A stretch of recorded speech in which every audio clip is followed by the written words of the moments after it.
Shalom y bienvenidos a Vía Haftaj Israel, una frase hebrea que significa amarás a Israel. Esperamos que se queden con nosotros durante los próximos 30 minutos, ya que nuestro maestro, el Dr. Baruch, nos compartirá una enseñanza expositiva de la Biblia. El Dr. Baruch es profesor titular del Instituto Zera Abraham, con sede en Israel. Aunque todos los cursos en el instituto se imparten en hebreo, el Dr. Baruch se complace en compartir esta enseñanza en inglés con doblaje al español. Para más información, visítenos en amarasaisrael.org o descargue nuestra aplicación móvil Mi Estudio Bíblico. Aquí está Baruch y la lección de hoy. En esta lección concluiremos nuestro estudio del libro de Zacarías. Iniciamos la semana pasada con el capítulo 14, terminamos en el verso 9 y ya estamos listos para continuar en este mismo capítulo, iniciando con el verso 10.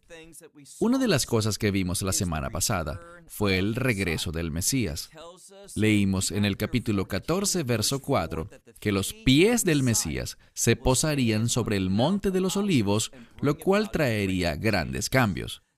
Uno de estos cambios, por supuesto, es la derrota de los enemigos de Dios y la exaltación del pueblo de Dios, especialmente del pueblo judío, en el reino del Mesías, en el reino milenial. Pero también hay otros cambios, así que, dicho esto, tomen sus Biblias y vayan conmigo al verso 10. Profecía de Zacarías, capítulo 14, verso 10. Leemos aquí. Y Él hará que se lleve a cabo este cambio, que la tierra, toda la tierra, se convertirá en una llanura. ¿Por qué pasa esto? Aquí se detalla de qué tierra estamos hablando, pero vamos a ver cómo es enaltecida Jerusalén. Más específicamente, el monte del templo. Sabemos que en Isaías capítulo 2, los primeros versículos, hablan sobre los últimos días. Y allí dice, el monte del Señor se convertirá en el monte principal, es decir, en el más importante. Y también hemos hablado de que bíblicamente hablando, un monte proféticamente en ese tipo de literatura puede referirse a un gobierno. Lo que nos dice esto es que habrá un gobierno mundial. Ya anteriormente hubo un gobierno mundial del Anticristo, que fue destruido para dar paso al gobierno mundial del Mesías. Y será enaltecido por encima de todos los demás gobiernos y los dominará. Entonces dice, mira de nuevo, que Él causará que toda la tierra se vuelva llanura, desde Gabaa hasta Rimón. De acuerdo con algunos de los eruditos, estamos hablando del lado oriente de Jerusalén y del lado occidental. Son las fronteras, y todo hacia el sur se convertirá en una llanura. ¿Por qué hacia el sur? Simplemente esto es históricamente desde los días de la ciudad de David, y hablo de Jerusalén bajo el gobierno de David, hasta los días de la destrucción del segundo templo en el año 78 después de Cristo. Principalmente la residencia de los judíos que habitaban en Jerusalén se ubicaba en el lado sur. Esto es lo que se enfatiza en este pasaje. Seguimos leyendo en este verso, verso 10, y dice que será enaltecida. Ella será enaltecida. ¿Quién? Es de Jerusalén de quien se habla. Está en tercera persona en género femenino, y Jerusalén, una ciudad, es tercera persona en femenino. Será enaltecida solo para apoyar lo que ya dijimos antes. Entonces dice, Veyatzva Tachtea, que significa, ella habitará en su lugar. No es la primera vez que nos topamos con este verso. Si miras en el capítulo 12, al final del verso 6, creo yo, pasemos allí. Dice exactamente lo que vemos ahora. Zacarías capítulo 12, verso 6 al final. Está una expresión más completa. Leemos, y Jerusalén habitará de nuevo, Tachtea, que quiere decir en su lugar. ¿Dónde? En Jerusalén. Y comentamos que este verso nos dice que la Jerusalén del reino milenial se ubicará en el mismo lugar exactamente donde Jerusalén existe hoy en día. Esto es lo que aprendemos una vez más en el capítulo 14. Pero noten lo que dice al final de este verso. No solo Jerusalén estará en su lugar, sino que dice que desde la puerta de Benjamín o Benjamín hasta el lugar de la primera puerta, hasta la puerta interior del templo de Hananeel, hasta los lagares del rey. Entonces, tenemos fronteras para la ciudad y una imagen de cómo será. Avancemos al siguiente verso, el 11. Vemos esta misma frase de nuevo. Vayesva, va, que significa Jerusalén, género femenino de nuevo, habitará en esta. El propósito de este modismo aquí, es señalar la condición de Jerusalén. Vimos que será enaltecida, será la ciudad líder del mundo bajo el dominio del Mesías. Y nos dice que Jerusalén nunca más sufrirá destrucción y que Jerusalén habitará ¿cómo? Con seguridad. Entonces, ¿por qué será esto? Por la presencia de nuestro Mesías, Yeshua, Jesús de Nazaret. Él regresará y gobernará con vara de hierro. Entonces, la pregunta que debemos hacernos es, ¿qué produjo este cambio? Bien, la respuesta obvia es el regreso del Mesías. Pero respondamos esto de un modo un poco más específico. Vamos a ver que Él viene, y como hablamos la semana pasada en el verso anterior al verso 4, que hablaba sobre el Mesías de pie sobre el monte de los olivos, dice que Él peleará. Recuerden que literalmente dice que Hashem, el Señor Dios de Israel, pero es el Mesías, su Sheliach, aquel a quien Él envía, quien lo llevará a cabo. Y Él vendrá con juicio, y usa una palabra muy significativa, es la palabra plaga. Él traerá una plaga del cielo sobre los enemigos de Israel, sobre los enemigos del Dios de Israel. Y noten lo que dice con respecto a esta plaga. Miren el verso 12. Y esto, si recuerdan, regresando un par de meses, estábamos en Zacarías capítulo 5, y veíamos que esta palabra, besod, que usualmente se traduce como y esta, cuando está en femenino, como está aquí, nos habla sobre el tema principal, el asunto central que estamos discutiendo. Está hablando sobre juicio, esta plaga, y dice, y esta será la plaga con la que el Señor golpeará a todos los pueblos. ¿Qué pueblos? Todos los que suban a Jerusalén para hacer guerra.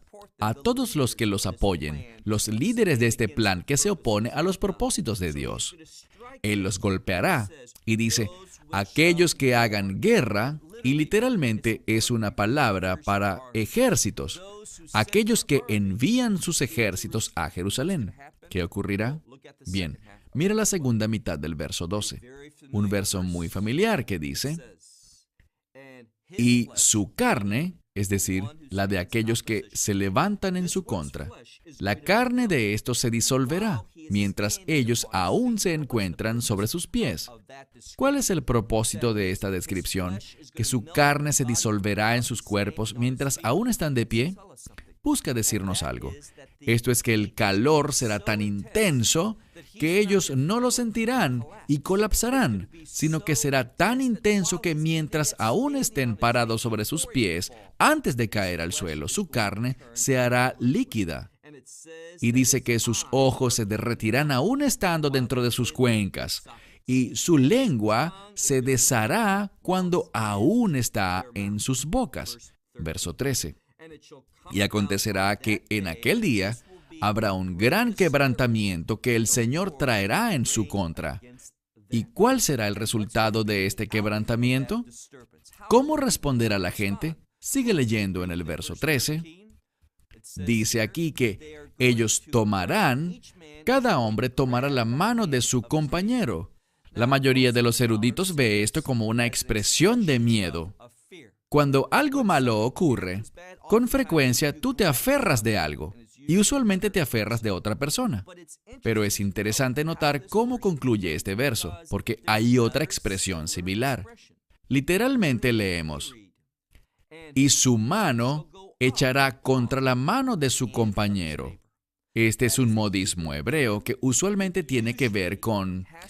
Echar la mano de tu compañero es un modismo que quiere decir guerra. un conflicto entre dos personas.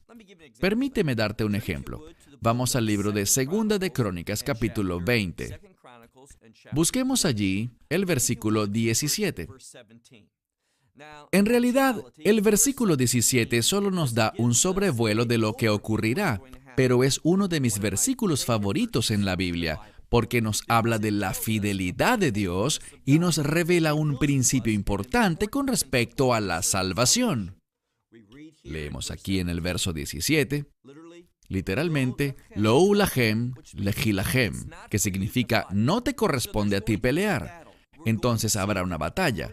Veremos que 3 enemigos de Israel, Moab, Amón y también Edom, 3 difíciles enemigos de los hijos de Israel, se aproximan. Vienen para hacer guerra contra Judá y Jerusalén. ¿Y qué le dice Dios a la gente? La batalla no es suya. ¿Qué se supone que hagamos? Dice, verso 17, en la mitad. Quédense quietos, párense y vean que la salvación del Señor está con ustedes. Dios le dice al pueblo, salgan a la batalla, lo veremos en un momento, vayan al campo de batalla y párense frente al enemigo. Pero el propósito de ir y pararse frente al enemigo no es pelear físicamente.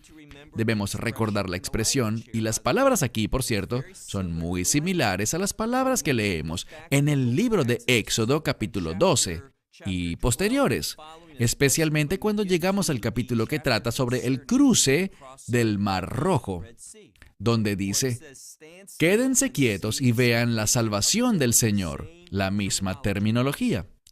Seguimos leyendo. Porque la salvación del Señor está con ustedes, y Judá y Jerusalén no teman, no desmayen por el mañana. Vayan delante de ellos, aquí está el mandato, salgan y párense frente al enemigo. ¿Y qué? Y dense cuenta, dice aquí, Vehashem y Mehem, que el Señor está contigo. Ahora veamos lo que ocurre en realidad. Avancemos unos versos. En el mismo capítulo de Segunda de Crónicas 20, en el versículo 22. En ese momento, empezaron a hacer algo. Aquí está lo que ocurre. Después de que Dios revela esto, los hijos de Israel fueron, actuaron en obediencia al mandamiento de Dios, y empezaron, dice aquí, Riná, Vei, Tihilá, que quiere decir que empezaron a gritar con júbilo. Empezaron a alabar a Dios. 2 expresiones que tienen que ver con adoración. Ellos empezaron a adorar a Dios. ¿Y qué pasó? Dios armó una emboscada en contra de los hijos de Amón y Moab. Y dice también contra el monte de Seir. El monte de Seir es también conocido como el monte de Edom. Y ellos son los descendientes de Esaú, los edomitas, un enemigo muy fuerte de los hijos de Israel. Los hijos de Israel están adorando a Dios en el campo de batalla, en plena batalla. ¿Y qué ocurre? Dios se mueve, arma una emboscada para herirlos. Mira ahora el verso 23. Y los hijos de Amón y Moab se levantaron contra los habitantes del monte de Seir. ¿Qué nos dice esto? Que Moab y Amón empezaron a pelear contra los edomitas. ¿Y qué ocurrió? Dice que ellos los destruyeron. Y los destruyeron. Se traduce como una misma palabra, pero son 2 palabras distintas en hebreo. Ellos los aniquilaron totalmente en destrucción. Y cuando terminaron de hacer eso, es decir, cuando acabaron con los habitantes de Seir, dice, y cada hombre ayudó a su hermano a la destrucción. Este es otro modismo, simplemente significa que todos los que sobrevivieron fueron y se ayudaron unos a otros ¿a qué? A destruirse a sí mismos. ¿Y qué pasó al final? Bien, miremos el último verso de esta sección, verso 24. Y Judá pasó a vigilar. Es literalmente la palabra mitzpei, que es un lugar de observación.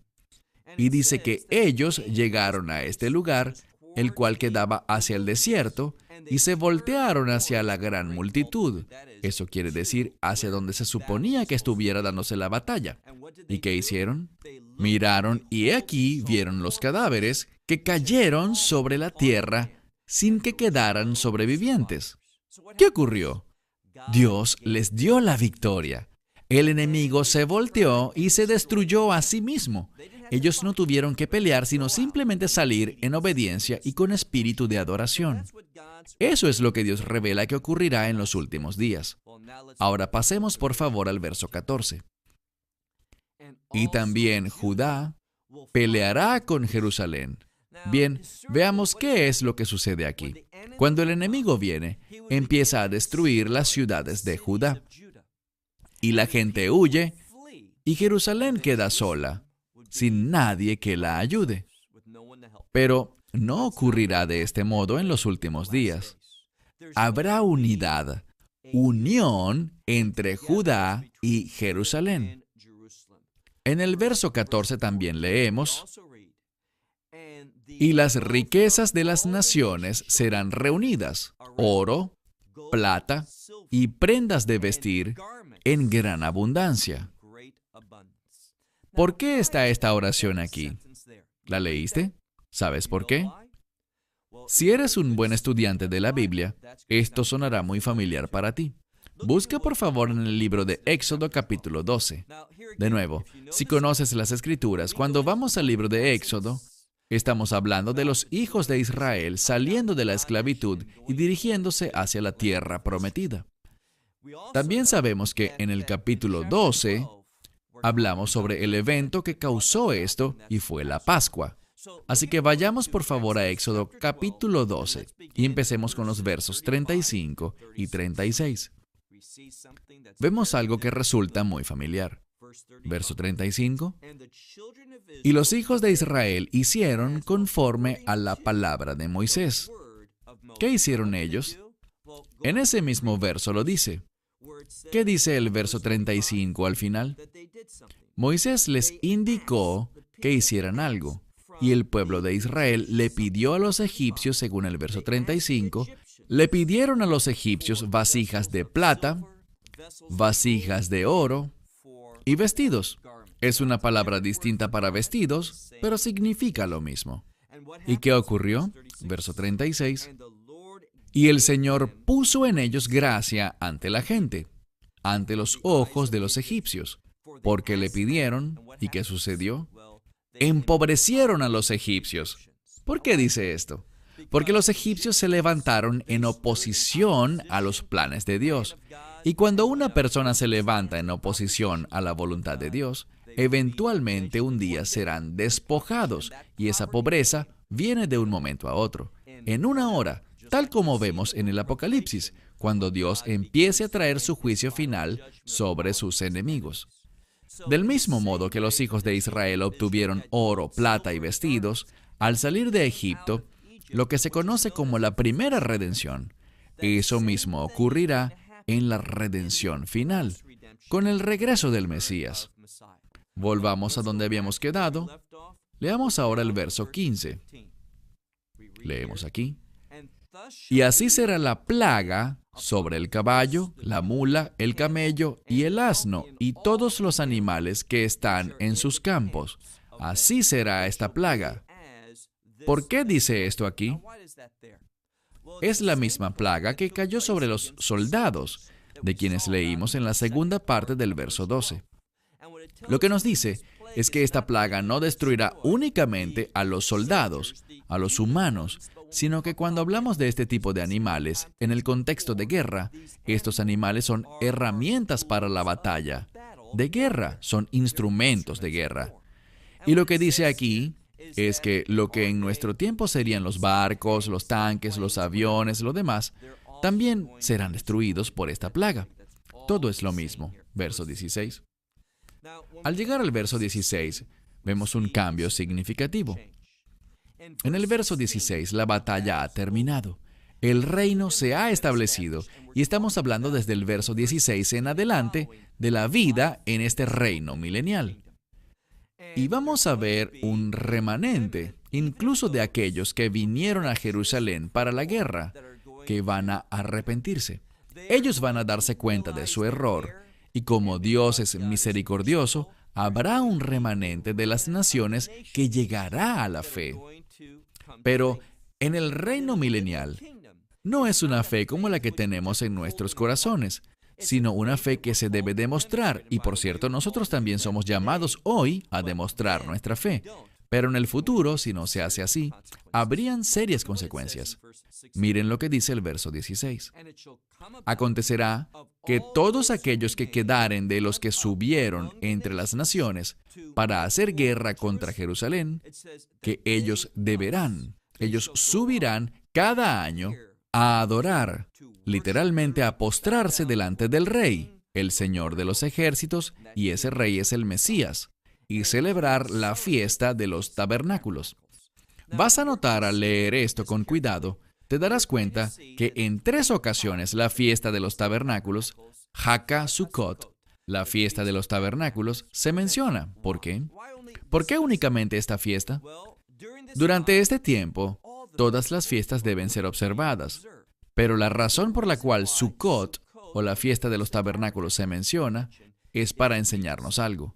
La lección principal, el pensamiento central de la fiesta de los tabernáculos, es hacer que seamos dependientes de Dios, que confiemos en su provisión, que tengamos una fe absoluta en Él, por medio del Mesías Yeshua. Entonces, esto está siendo demostrado, esta fe, esta confianza y dependencia, se demuestra al subir a Jerusalén cada año para adorarle a Él en el contexto de la fiesta de los tabernáculos. Y noten lo que dice el verso 18. Dice aquí, que si una familia, en realidad al final del verso 17, que si una familia no subiere a Jerusalén para adorar, dice que la bendición, literalmente dice que la lluvia no caerá sobre ellos. ¿Por qué dice lluvia? Porque la lluvia bíblicamente es sinónimo de bendición. Alguien que no demuestre su dependencia, su fe, su creencia en Dios, no será bendecido. Pero no solo se trata de no ser bendecido, hay algo más allá. Ellos serán malditos. ¿Por qué lo digo? Verso 18. Porque si la familia de Egipto no subiere y no viniere, sobre ellos no habrá lluvia, sino que en cambio vendrá la plaga. La misma plaga caerá sobre ellos. Es decir, aquellos que no adoren van a encontrar el juicio de Dios. Por eso es que dice que Él gobernará con vara de hierro. Dice que el Señor golpeará a estas naciones que no suban, ¿a qué? A celebrar, es decir, a adorar en la fiesta de los tabernáculos. Verso 19. Y este será el pecado de Egipto y el pecado de todas las naciones, si ellos no subieren a adorar en la fiesta de los tabernáculos. Bien, noten aquí el uso del término pecado. ¿Por qué se usa? Porque el pecado es sinónimo de muerte. Y aquellos que no obedezcan, y entendamos que el reino milenial representa una nueva dispensación. Lo que nos dice aquí es que, principalmente estamos hablando de aquellos que nazcan dentro del reino milenial. Aquellos que no adoren a Dios, que no demuestren su fe, ¿cuál será su final? Su final será el juicio de Dios. El pecado, recuerden, es sinónimo de muerte, así que van a morir. Ahora avancemos al verso 20. Este verso habla sobre un cambio durante este lapso de tiempo, el reino milenial, un cambio en la situación de la santidad. Vamos a ver que habrá un cambio de estatus. Habrá una exaltación de todas las cosas al estatus de santo. ¿Por qué lo digo? Leamos el verso 20. En aquel día, las campanas de los caballos dirán, ¿qué? Dirán, santidad al Señor. Esta frase, Kadosh le Hashem, es una que estaba escrita en el turbante del sumo sacerdote. Si el sumo sacerdote tenía esa frase, santidad al Señor, debido a esa labor sagrada, ¿cuán importante será el reino milenial si las campanas de los caballos, y recuerden, el caballo no es un animal kosher. Entonces, en ese tiempo, hasta los animales que no son kosher en nuestros días serán elevados al estatus de ¿qué? El mismo estatus de la cabeza del sumo sacerdote durante nuestra dispensación. Santidad al Señor. Del mismo modo, dice, y acontecerá que las ollas en el templo del Señor serán como los tazones delante del altar. Los tazones que recogían la sangre de los sacrificios eran considerados de una importancia suprema. Eran apartados para este propósito. Eran santos. Y ahora las ollas en Jerusalén y en Judá tendrán exactamente ese mismo estatus. Verso 21. Y acontecerá, sucederá, que toda olla en Jerusalén y en Judá será santificada para el Señor de los ejércitos, y aquellos que hagan sacrificios vendrán, tomarán de ellas, cocinarán y comerán de ellas. ¿Y qué ocurrirá? Bien, todos serán elevados en su estatus. Y noten lo que dice la última frase final del verso 21. Y no habrán más cananeos en la casa del Señor de los ejércitos en aquel día. Aquí la frase aquel día, como aprendimos al inicio del capítulo 14, tiene que ver con el reino de Dios. ¿Por qué dice que ya no habrán cananeos en la casa de Dios? La respuesta es simplemente esta. Los cananeos son aquellos que se oponen a los planes de Dios para que los hijos de Israel tomen posesión de la tierra. Así que lo que nos dice en un sentido es que no habrá nadie que se oponga nunca más a la voluntad de Dios. Ellos serán destruidos. No serán tolerados. En segundo lugar, esta palabra para cananeo puede tener un significado distinto. La palabra cananeo también puede referirse a ¿qué? Puede referirse a mercader.